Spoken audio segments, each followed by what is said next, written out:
The Campo and Joe podcast is brought to you by Bold City Heating and Air. Fast and reliable AC service. Welcome in. Campo and Joe, another winning Tuesday with the Campo and Joe podcast. Can we adopt that, Coach? A winning Tuesday? Yeah. 3-0. Yes. 3-0 in a row. Yeah. I love it. Yeah, we'll Absolutely. take it. All right, welcome in, Campo and Joe. Those that are watching on Facebook Live, we totally appreciate it. Anywhere where you find us, download us, listen to us, we appreciate it. Joe C. from XL Primetime, noon to 3 weekdays on the Superstation, and our head coach. You know, he was a head coach for the Dallas Cowboys way back in the day, but he's been our head coach for a few years now, taking care of us, dropping a little knowledge on us. And, you know, your days here, when you were a defensive coach for the Jacksonville Jaguars, 2 of the 3 years you were here, they went to the playoffs.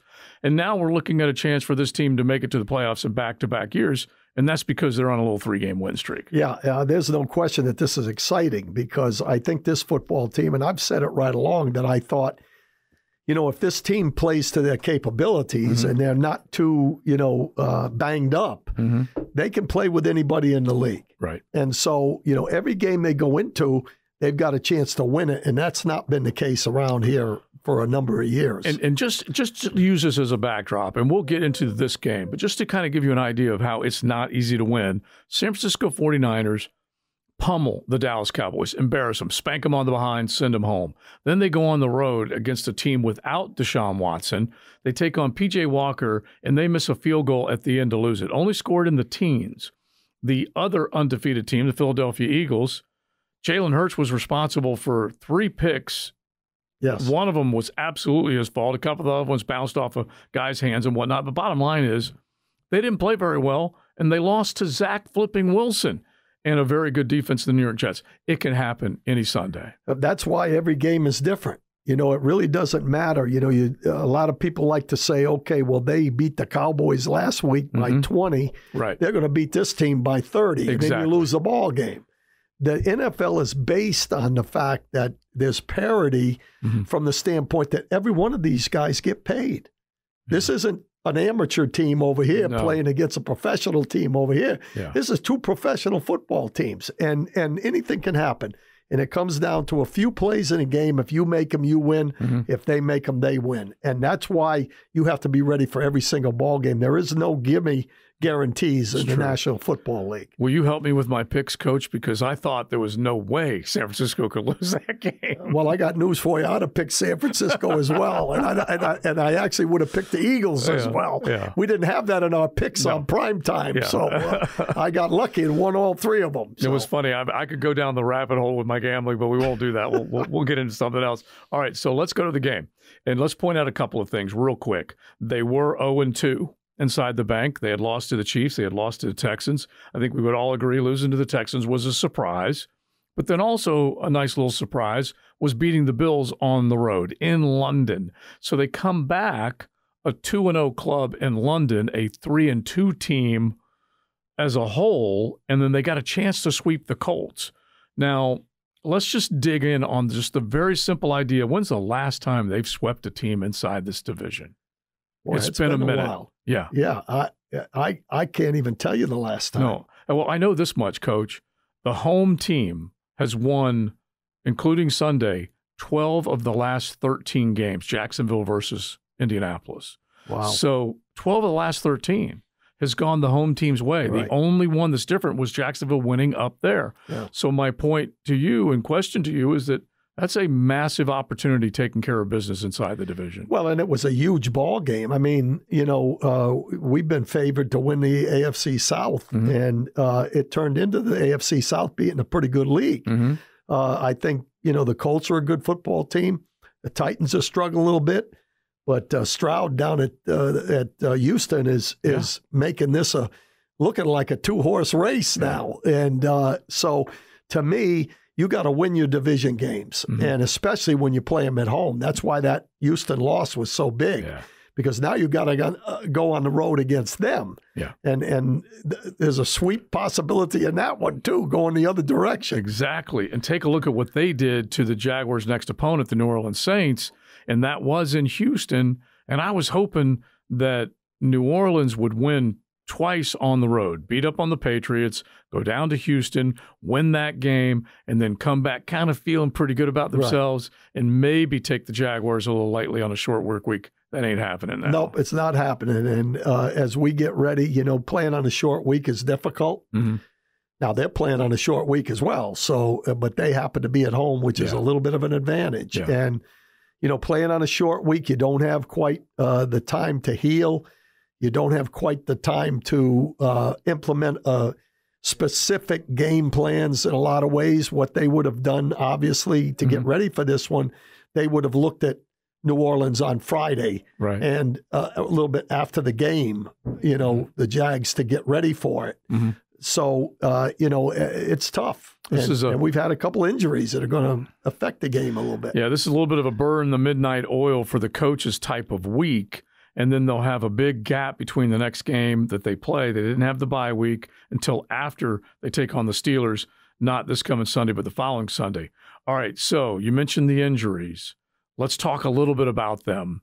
Trevor Lawrence, late in this game against the Indianapolis Colts, he gets rolled up. He can't escape pressure. It was a jailbreak blitz. Leon on XL Primetime, Big Surse was critical of the job that Cam and company did on the left side of the line because they basically just let those Colts defenders loose on Trevor. So he's trying to outrun them. They roll him. He comes up. The left knee's hurting him a little bit. So today in practice, he does not go through the actual reps, but he is out there. He's throwing the football. He's wearing a brace. What did you think of what you saw from the social media post? Well, he's got a pretty good sized brace on there, so he definitely had some soreness or injury or whatever. This week, he's really not missing anything. Right. I've had a lot of experience with playing on Thursday, even when there was no Thursday games except Thanksgiving Day. And we played on it every year I was with You Dallas. missed out on turkey every single year. We had our turkey on Friday, and so, practice is limited, and the game plan is limited to a certain degree. So he doesn't have to practice. Yes. However, it's the healing process because it's a shorter week. Usually you start to feel at a normal week, you start to feel about Friday, start feeling pretty good. Gotcha. And then Saturday's a walkthrough and then you play the game. You don't have that opportunity here. So I thought he was just kind of going through the motions when he was throwing and running. He wasn't running full speed. He was jogging. He was not really following through when he's throwing. So, there is definitely a situation there. Hopefully with the rehab that they have today with the different machines and the contrast between hot and cold, right? You can make a miraculous recovery in this day and age. Yeah, I'm looking at Demetrius Harvey's tweet right now and just kind of watching him, and I immediately thought of Aaron Rodgers when they rolled him into New York to stand on the sidelines, and he just was throwing the ball, but he wasn't stepping into it. Right. This one does look a little awkward. It's not the drive off of the right. It's the plan on the left side. Yes. And that's going to be, it's going to be interesting. It will come down, Joe, to the doctors. Players, I hear Leon say this all the time, and the young man was a 12-year, however long NFL player. He said sometimes you have to save players from themselves. Yeah.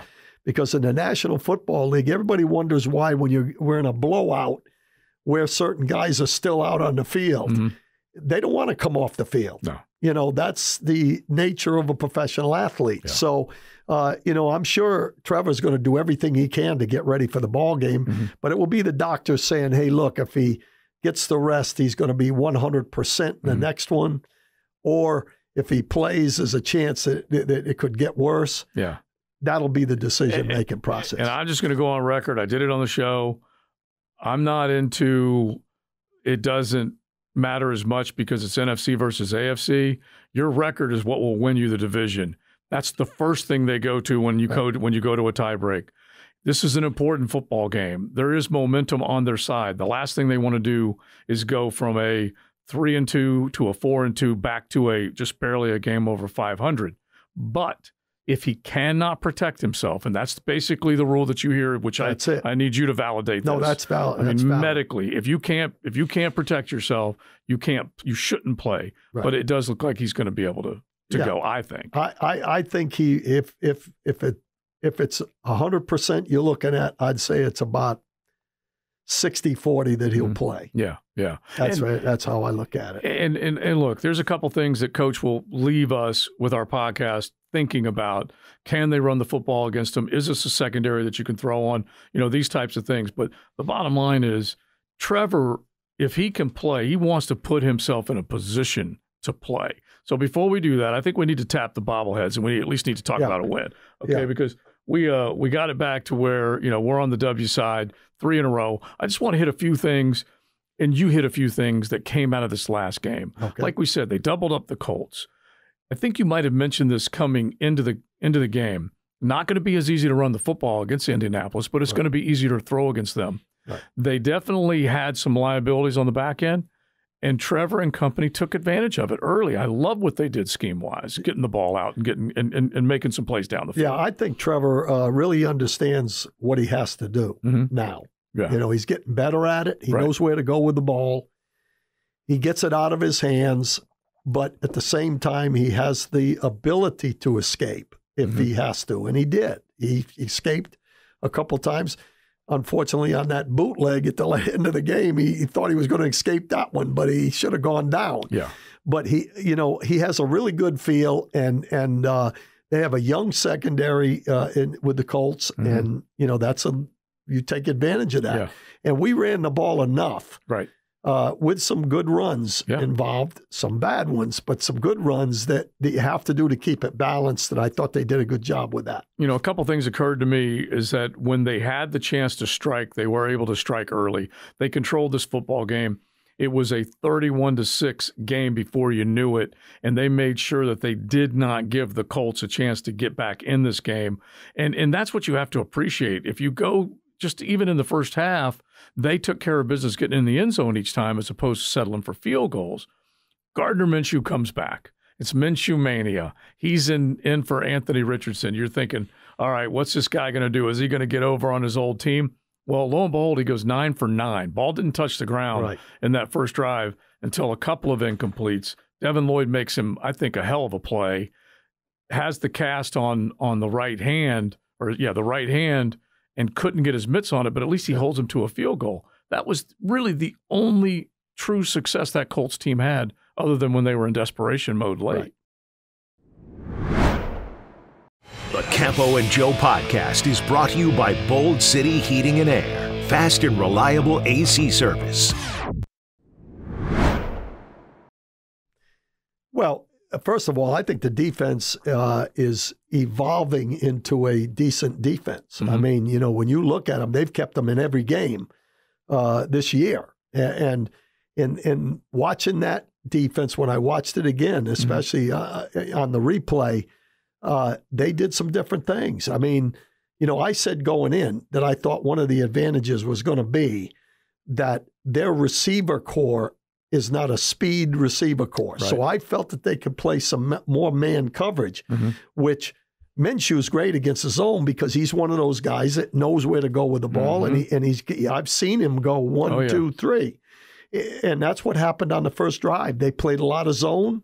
He stuck it in there, and they had a good drive. The great thing about the ending of it was that one of the things that this defense is doing better than they did a year ago is they understand better where they're supposed to be, and the linebackers are getting in position to make plays on things that didn't happen last year. Right. But the other thing that showed up is right after that drive, we take it down and score. Yeah. And then the second drive, they jumped into straight man and came after him and sack fumble.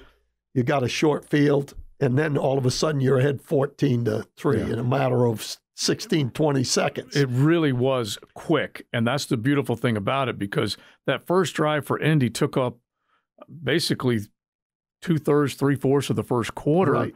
Jacksonville barely got their hands on the football. Whistle blows into the first. They go into the second. Well, they do score, like you said. And then that Josh Allen play, And again, this is a money season, a salad season, however you want to describe it. I don't care whether he's playing for a contract. He's playing well. Exactly. That's what you're supposed to do.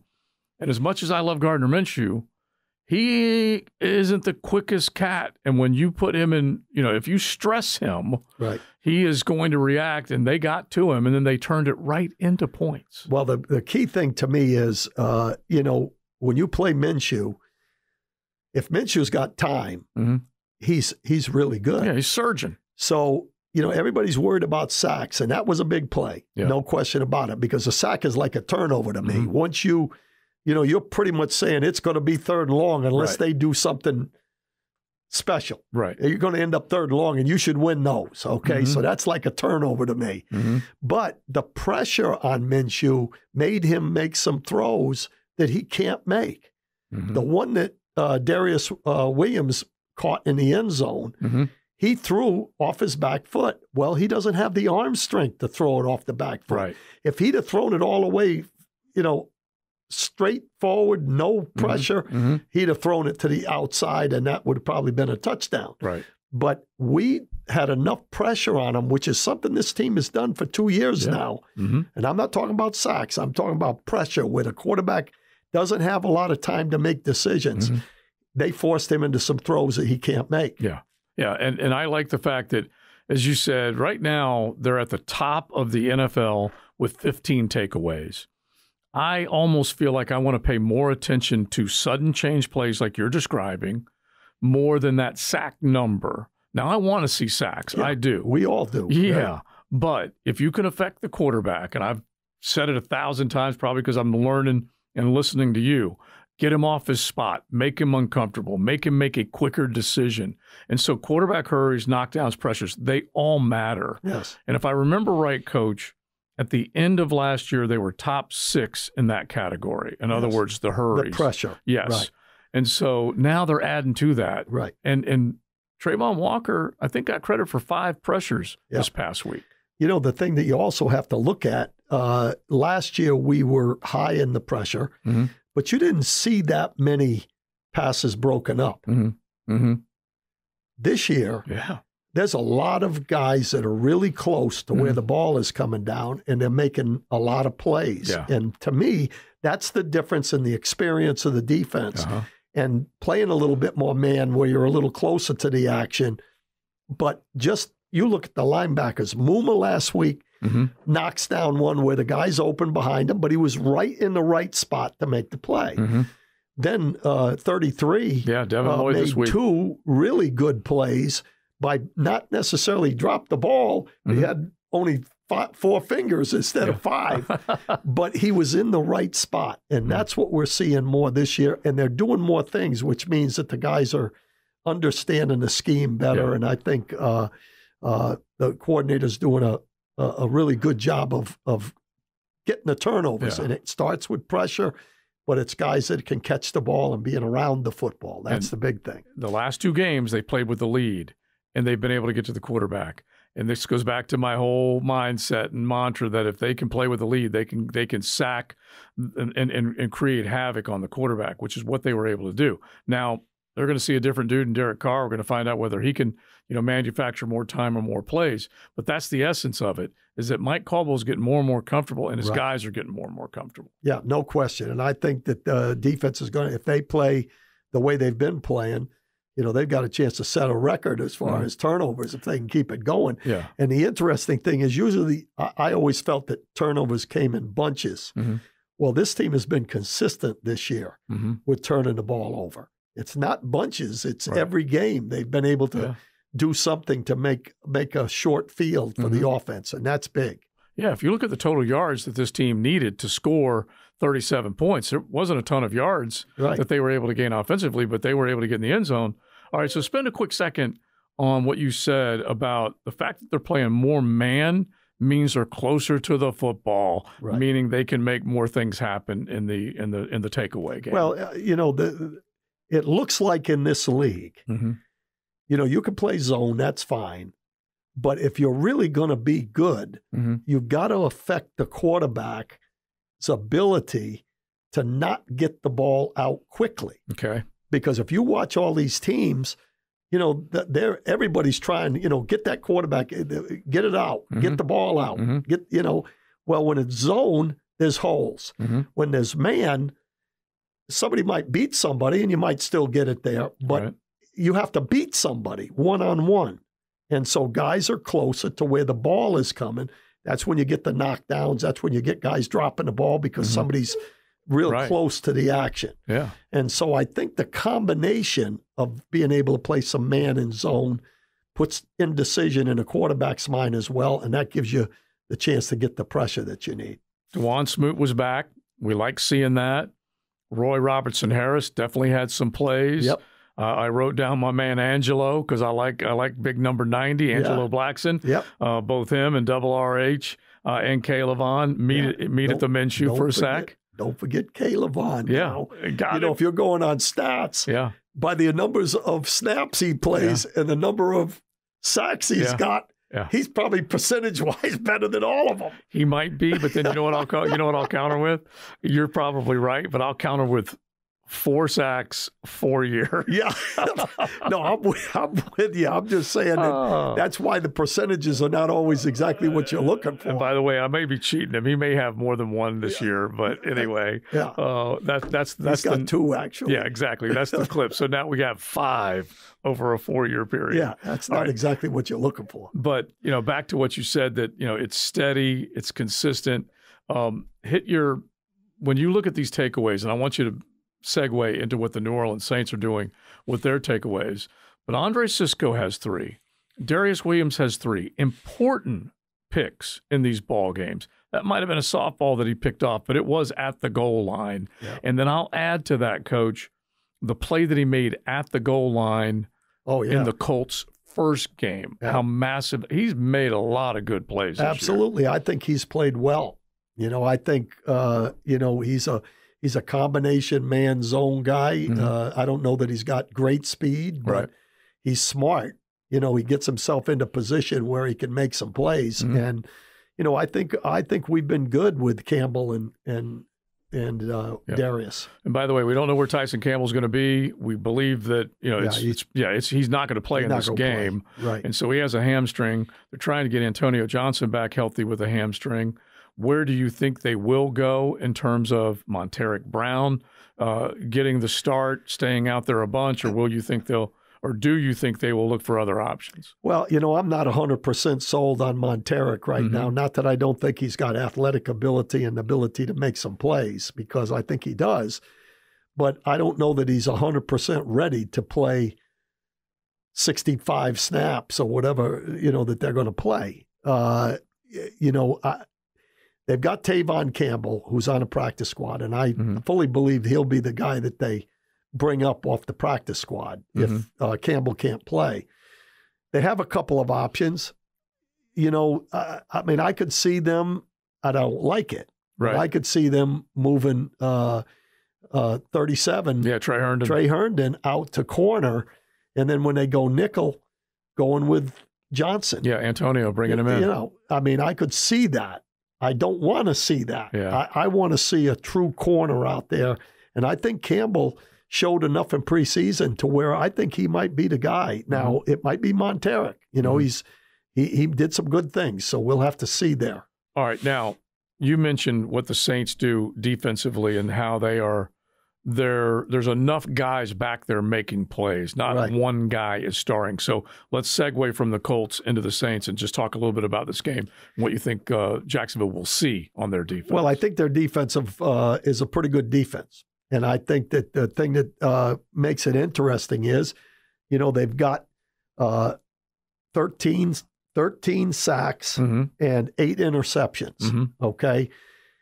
The 13 sacks, Granderson, the defensive end, has got 4.5. And then there's a bunch of guys with 2, 1, 2, 1, which means that when you look at it, that's 2 sacks a game, okay, if you just go on average of 13 sacks. As far as the back end is concerned, there's 8 interceptions, and it's 8 different guys with 1. So that's 3 big plays, not even talking about fumbles. I don't even know what their fumble situation is, but they're making plays, and that in itself makes it a difficult game. But I don't think they're quite as good in the secondary as they are in the front seven. Mm-hmm.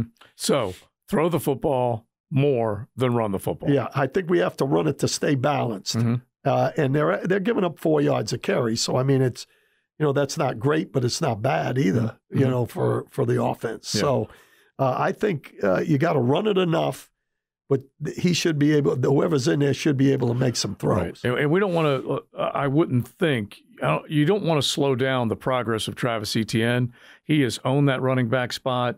He hasn't had to defer to Tank Bigsby for tough yards. He's been able to make a couple of big plays. Think about what he's done, Coach.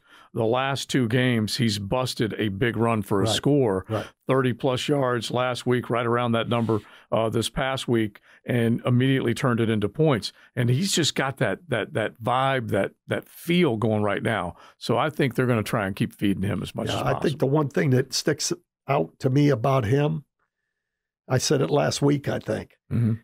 He's the best I've seen. I made the comment that we're not great up front, knocking guys off the ball. Right. So you got to find a guy that can hit creases. Mm-hmm. And when he hits a crease, a lot of times he's hitting it so hard. But the one thing that he has that other people don't is he gets so low to the ground that a defensive lineman, if an offensive lineman is into him, and he's fighting him, and he tries to make a tackle in that crease, the guy's underneath him. Yeah. And, I said sometimes he busts into the secondary and he ends up falling down because he's low. And to me, that with our offensive line is the best kind of guy to have. Oh, yeah. Because all you have to do is give him a little crease and he gets lower than everybody else, and all of a sudden he comes out of there. Yeah, the thing I can appreciate about him is he's put his work in. He knows what the criticisms were. He's not as upright as he was a season ago. He's just the opposite of what he was last year. And I'm with you on that lean. And he does have he was a dynamic playmaker in college, and now he's turning into he's showing it. He's showing it with his yards per game, not just running, but he's catching the ball out of the backfield. You get him in open space, he can make guys miss. He's a spinner. He can make guys miss in the open field. I think he's a real plus for this offense. All right, so let's finish this up. Derek Carr, I think they can get to him based on what we have talked about. Right. He, I believe, is a little unsure of himself. I don't think the Saints are real happy with what they've gotten from him. And by the way, I like the guy, but he pouted when he got benched in Las Vegas, packed his stuff up and said, I don't want to be a distraction, and he left. Right. Well, he goes down to New Orleans. By default, they're the favorite in the NFC South because of everything that's going on in all these other NFL cities. But no touchdowns against the Bucs, 2 against the Patriots, 1 and an interception against the Texans. So that means he's averaged 1 touchdown these last 3 games. Yeah, he's a little inconsistent. Yeah. I mean, he throws for a decent average. I mean, he's something like 65% or something like that. But, he's an inconsistent guy. He's one of those guys that can look really good, and then he can look really bad. Now, that's okay if you have 1 bad game and 1 good game, but when you have a good and a bad in the same game, you got a chance to lose the ball game. And so, to me, I think he's one that you can get to a little bit. He's one that thinks he can do everything. Yeah. And sometimes we saw that with Trevor when he first started before he finished in London last year. He thought he could do everything. Yeah, exactly. And you can't. You got to let some of your guys make some plays for you, and you got to know when to do it and when not to do it. And he has a tendency to kind of do it no matter what. Yeah. And so I'm hopeful that we can put a little pressure on him and he'll make some mistakes. Me too. 3-point dog, but I got a decent feeling. I got a better feeling about this game than I had when I saw it on the schedule. How about that? Yeah, I feel good that we could go down there and we can. I think we can play against anybody if we just play within ourselves and do what we're capable of doing. So it'll be interesting. Tough on the road, tough after a short week going on the road, tough in New Orleans because it's a late game and what's the name of that street down there? Bourbon Street is rolling from about I don't know, 8 or 9 in the morning. I'll put it to you this way. I'll put it this way. It starts rolling after they hose everything down and throw a little bleach on it, and then they open that bar back up. Exactly. But cheers to the beers on Bourbon Street. But let's hope that it's another Victory Tuesday next week. Dave Campo, Joe C., thanks for hanging out with us. Let's hit our head. That's a win. All right. That's a win, baby. We'll talk to you next week. This presentation of the Campo and Joe podcast is brought to you by Bold City Heating and Air. Fast and reliable AC service.